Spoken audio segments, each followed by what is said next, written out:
welcome to the second edition of the Grave Consequences podcast. My name is Caleb Baldwin. You can follow me on Twitter at IamCalebB. Follow the show on Twitter at GC_cast. And I am joined, as always, by my good friend, the man known as Maserati. Yo. Maz, what is up, my man? Nothing much, man. Just wrapping up a week of work and then finally getting the holiday coming Monday, which I'm looking forward to. Man, you're talking to a retail worker. What's Labor Day? Oh, yeah. That's Monday to Caleb. I know what that's like. Oh, boy. Yep, such is life. C'est la vie, as the French would say. So today we're reviewing Season 1, Episode 2 of Lucha Underground. This aired on November 5th of 2014. The title of the episode was Los Demonios. There we go. I hope I didn't white that up too much. Didn't sound too much like a caucasoid. So let's see here. First things first, we had the crew and Big Rick coming out. They came out, they talked, they gave us their names. Cortez Castro, Mr. Cisco, and of course, Big Rick. He says, Johnny Mundo knew my face, but now he knows who I really am. And this led to Mundo coming in, trying to win a 3-on-1 fight, which is just a bad idea to begin with. But then Prince Puma came in, made the save. So a little bit of 2-on-2 because Big Rick's starting to powder, and all the heels even eventually powder. That leads us to Dario Cueto demanding a tag team match of the crew of Cortez Castro and Mr. Cisco against, of course, our top faces so far, Prince Puma and Johnny Mundo. Now, you know what, Greg? One thing that stuck out to me in this episode is we have not fully established our footing yet because Lucha Underground in the later years didn't do a lot of tag team matches. They did more trios and atomicos and that sort of thing.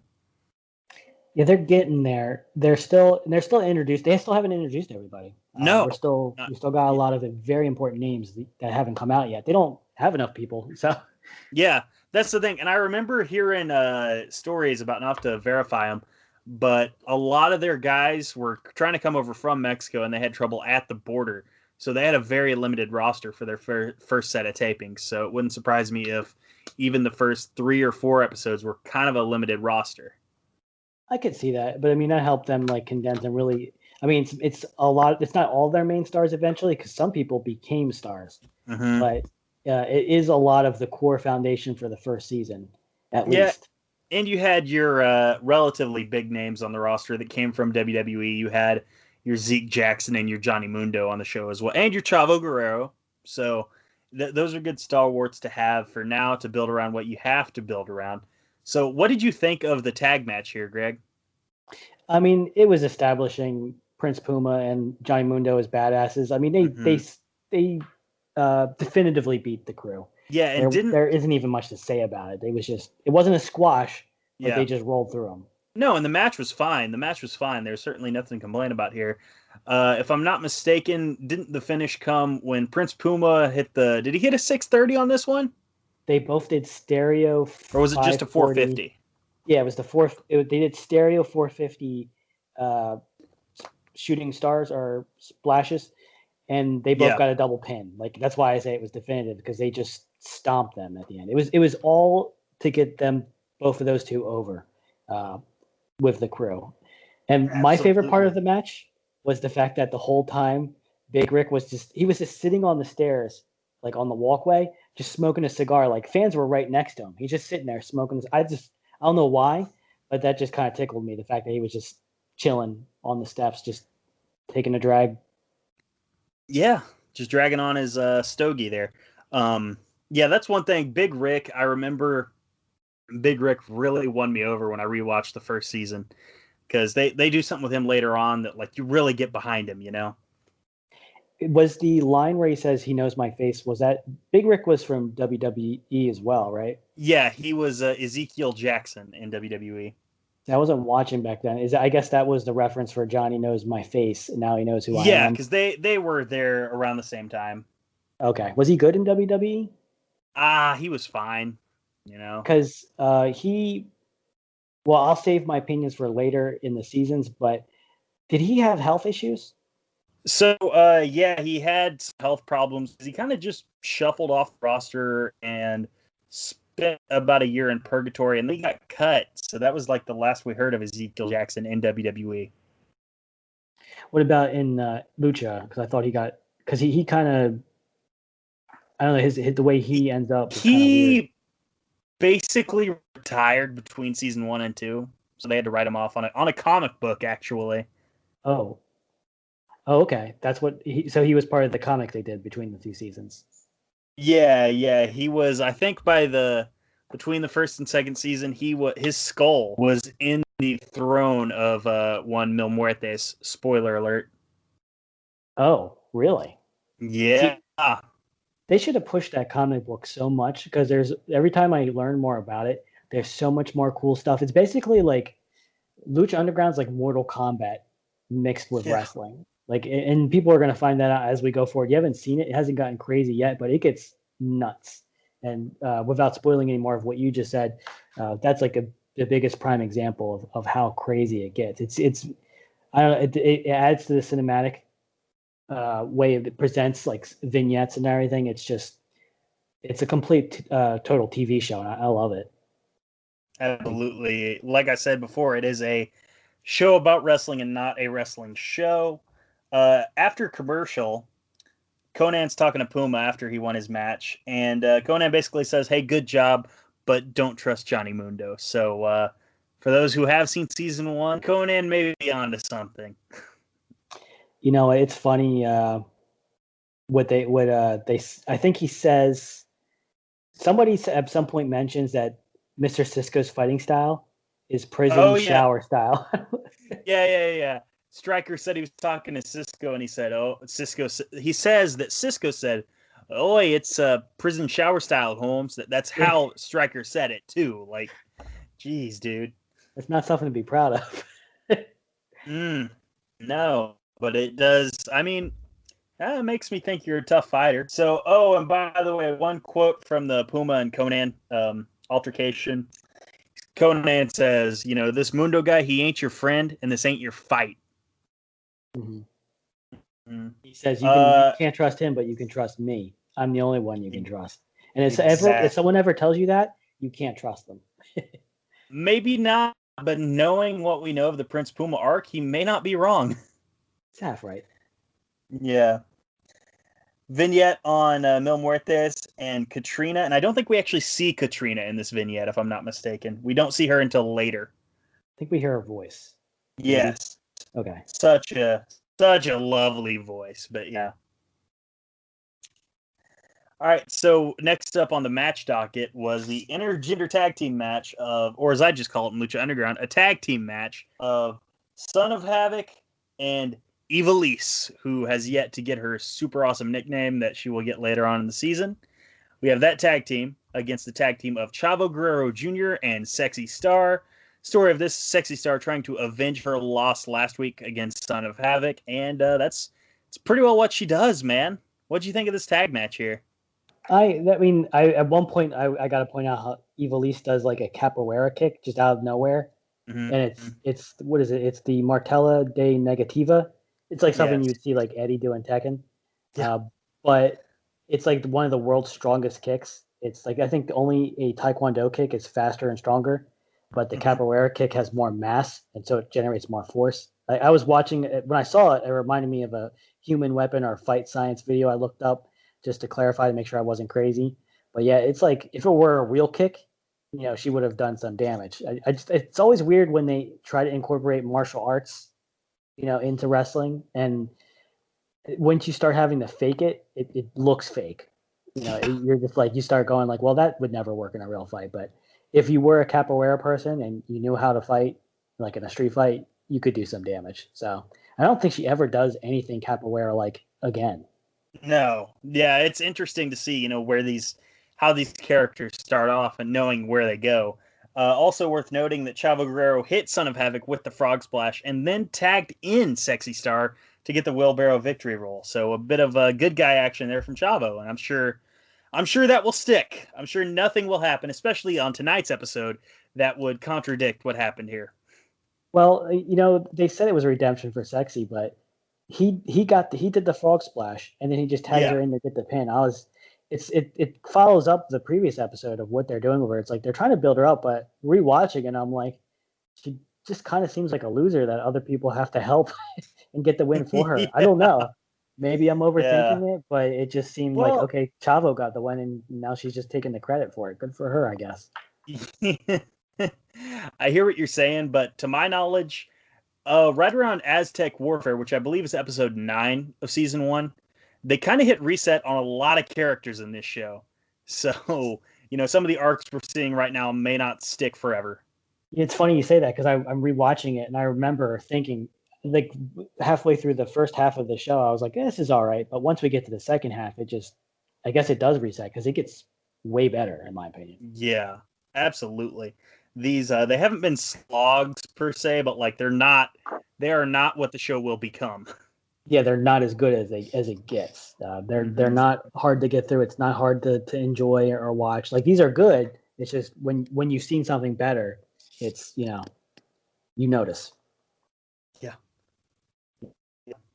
So next up, we had a let's see, backstage. Blue Demon Jr. getting ready for his match. Katrina walks in and introduces herself as an associate of Mil Muertes. Katrina says that Mil sends a message, and she licks the lips of Blue Demon Jr., which that will be a common action of Katrina throughout the series.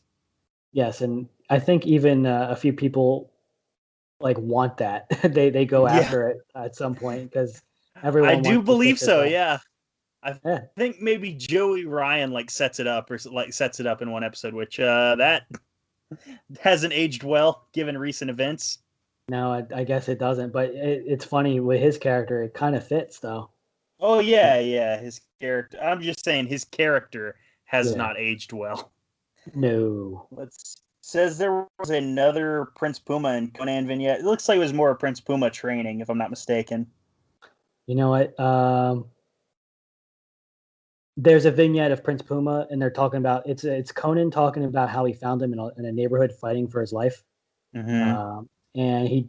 And I wrote down notes and he says he found them fighting for his life on the first episode. So I'm looking back on the first episode. Was that actually Dragon Azteca Jr. or was that Puma? I mean, I thought it. I thought it was I could be wrong. Azteca too. I thought it was Azteca picking up Azteca Jr., but I guess it could be Azteca picking up Puma. Yeah, because he said it was right. He said he found them fighting for his life, and I thought they were referring to the first episode. And I think it makes more sense for that to be Dragon Azteca Jr. But it was kind of weird. This was a strange vignette because they didn't really need to keep pushing. They already did this with Prince Puma talking about how he came from a bad part of town, but they did it again. I think this one he punches a punching bag off the chain. I think this is the one where he does that. He's like just shadow boxing a punching bag in this one. Yes. And now before our main event and before something else, I would like to note, if you want to watch these shows, this Lucha Underground, watch it on Tubi TV. You can watch it Tubi TV. You can watch it for free with ads, limited ads too, like maybe 2 minutes of ads per episode. Yeah, well, actually I watch it on Prime. I don't get any ads. Oh, gee, okay. Yeah. Gotcha. I forgot you're one of those well-off guys who can just buy TV shows on Prime. It's hard to relate to peasants, but I do my best.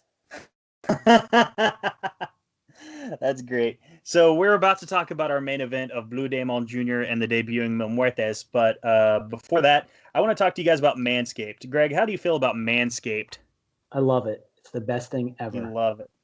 Yeah, you like keeping your balls clean? I do too, man. Let's see here.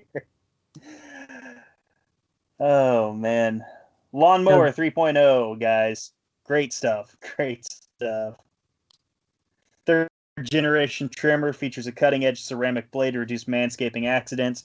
Millions of balls are about to be nick-free thanks to Manscaped's advanced skin-safe technology. Manscaping accidents are finally a thing of the past. When I tell you this is premium, I mean premium. The battery will last up to 90 minutes so you can take a longer shave. The water-resistant technology allows you to groom in the shower. One of the coolest features is the LED light, which illuminates grooming areas for a closer and more precise trimming.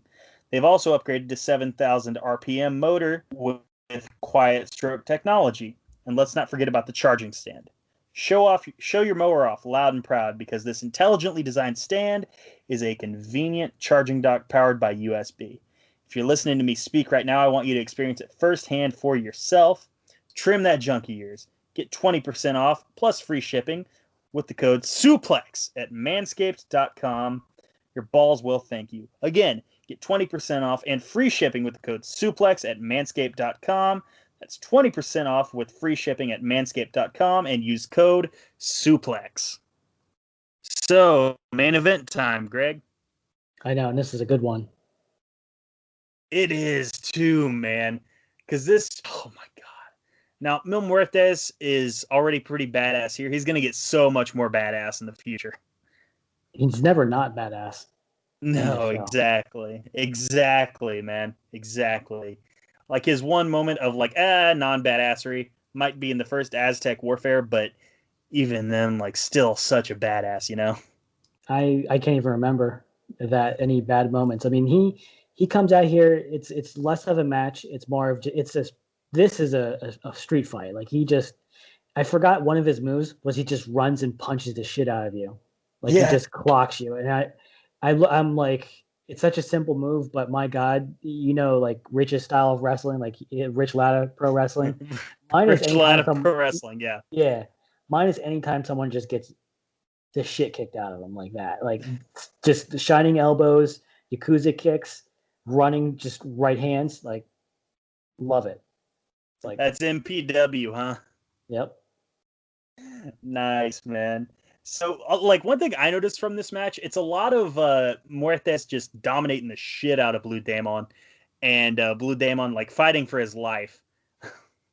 He got a few moves off, but it's just every time he got any momentum, Mil Muertes just put him down with like a punch or, just a slam. He does the spear. He does a good spear. Yeah, it's like great a tackle. Spear. Yeah. He takes him out. Like a Goldberg spear, yeah. Yes, like a football spear. He gets him right around like a double leg. It's just brutal because it's like a combination of different types of takedowns. Yeah. It looks like it hurts.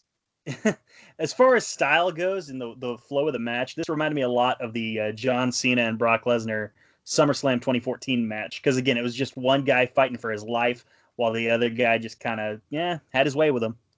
That's a good comparison, especially if you take out any, like, actual, like, amateur wrestling. That's pretty much what this is. Just a bigger guy. Is he that much bigger? Maybe not, but just one guy just whooping the shit out of another guy, which is great. But he's a big guy and he's fast. He's spry, dude. It's crazy. Like the fact that I guess he must like Mexico a lot, because the fact that no major United States promotion has signed him is wild to me, man. He might have like a contract that just has him stuck for the rest of his life. That might be the case, yeah. Like, we don't know what kind of stuff goes down there in AAA for sure. I mean, finish comes. Sorry, go ahead. No, I was just gonna say they're currently talking in the chat about bad contracts, and wrestlers are notorious for taking, especially in lucha, notorious for taking contracts where you look back at it and you're like, why did you sign this? Like, even it was great that you're on lucha, but like you had to know, like the ones that filed lawsuits, they were forbidden to go on TV on other shows. But it's like, why'd you sign that? If you felt you were going to make it big, you should have known better. Yeah, exactly. It's just wild to me. But yeah, the finish came when Muertes hit that big spear we talked about, and then straight to hell with the flatliner. My God, what a flatliner! I love it, dude. I do too. He does a good one too. Dude, that's the thing. Like, I hate the flatliner in general, but like when Muertes does it, I love it for some reason.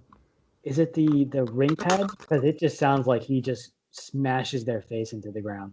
Well, they add in noises in post, so that you need to stop telling me. Keep ruining the magic. You need to stop telling me stuff like that. Next you're gonna tell me it's all fake, and I'm just not gonna be able to handle it. Next I'm gonna tell you that Santa Claus was actually one of your parents the whole time. Don't let your kids listen to this episode. Yeah, because he's real. Absolutely. Muertes. Match Muertes unloads his rights on Damon.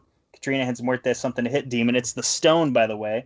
But guess who makes a run in with a steel chair? None other than Chavo Guerrero Jr. He's definitely here to save the day, and definitely not here to hit Damon with the chair, which is what he immediately does.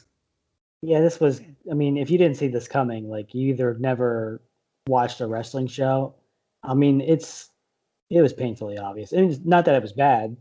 Chavo's not he can't be a good guy. I think it's impossible.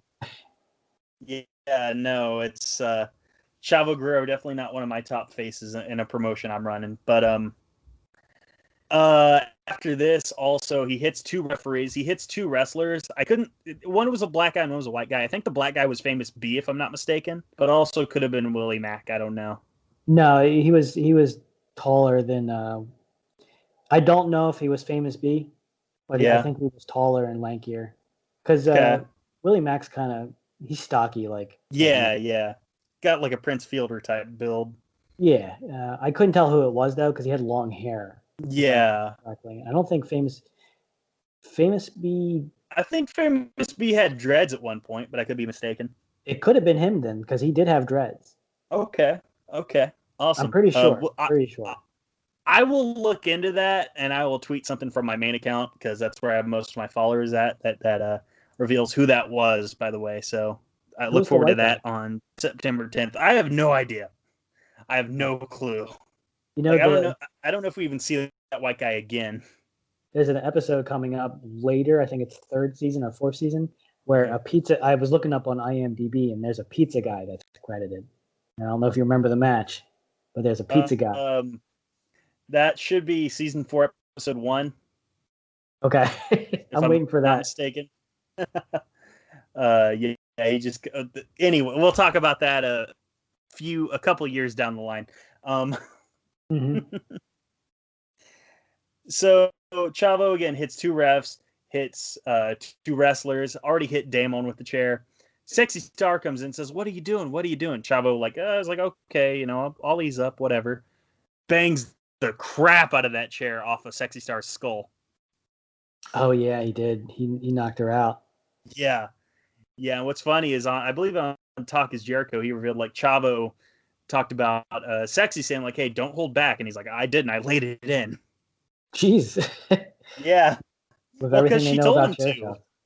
Yeah. But I think you could do a chair shot. I think you could do a good. I'm not a wrestler, so I don't know what I'm talking about. But I think you could do a good chair shot without, concussing somebody probably, and make it look like you're trying to. Yeah, you got to be careful in those chair shots though, man, because they can like snag the back of your head and like get you busted open real bad. I saw one happen really bad at a Tulsa Indy about 3 years ago. Well, it's Cody. Cody had that happened with Cody's first segment with Sean Spears. Remember that? Yeah. Cody likes to bleed. He has a fetish. Yes, for sure. So, wow, that's pretty much the episode, dude. Chavo Guerrero, the heel, stands tall as the ambulance takes Blue Demon out of the arena. He was punching him too while they were trying to take him out. He was still he was. He was laying his shots in on him for sure. He's trying to murder the dude. Yeah. So, folks, that is our show. We are a part of the We are the Grave Consequences podcast. We are a part of the Social Suplex Podcast Network, where you can also listen to shows such as One Nation Radio with Rich and Jeremy, Keeping It Strong Style with Jeremy and Josh Smith, the young boy, 8-Bit Suplex with Josh McLaughlin and Sandy Gaviria. About had a brain fart there. All Things Elite with Austin S. and Floyd Johnson. Great Match Generator. Grown Men Watch This Shit. Am I missing anything? Because I don't want to leave anyone out. Ricky and Clive Wrestling Show. How the hell did I forget about those guys? Love those guys, man. Let me see here. This is the type of shop that I run, fellas. All things elite. Get in the ring. Also by DJ Cooks, if I'm not mistaken. Correct. Yes. And folks, thank you for listening. And we're glad you did. Because if you don't, always remember, there will be grave consequences.